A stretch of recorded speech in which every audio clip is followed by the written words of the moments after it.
Hi, நம்ம இப்போ PRAN omelette செய்ய போகிறோம்.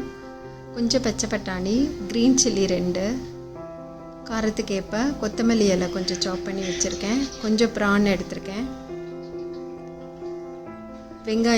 வெங்காயம் பொரியாக நறுக்கியிருக்கேன்.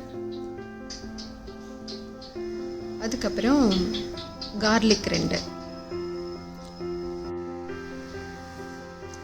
பேனில் கொஞ்சம் பட்டர் எடுத்துக்கோங்க. பட்டாணி, கார்லிக், பச்சை மிளகா போட்டு லைட்டாக வதக்கிக்கோங்க. அதுக்கப்புறம் ஆனியனையும் போட்டு வதக்குங்க.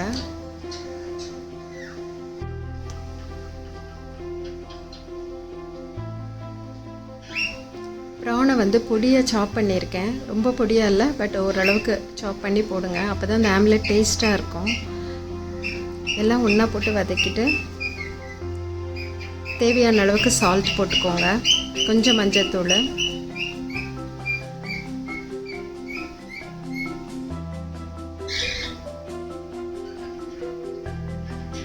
அந்த பட்டரில் குக் ஆகி அப்படியே அந்த ப்ரான் எல்லாம் சேர்ந்து சூப்பராக இருக்கும். சில்லி பவுட்ரு கொஞ்சம் போட்டுக்கோங்க.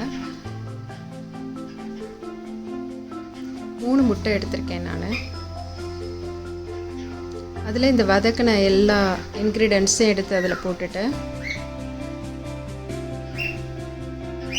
கொஞ்சம் கொத்தமல்லி இலை போட்டுட்டு உப்பு தேவைன்னா இதில் கொஞ்சம் ஆட் பண்ணிக்கலாம். முட்டைக்கு தேவையான அந்த உப்பை, அப்புறம் தோசைக்கல் வச்சு பட்டர் போட்டு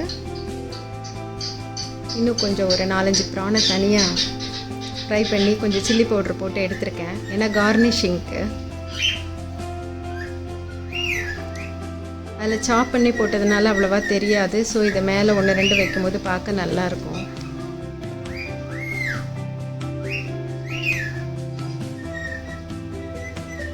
தோசைக்கல்ல 1 கியூப் பட்டர் வச்சு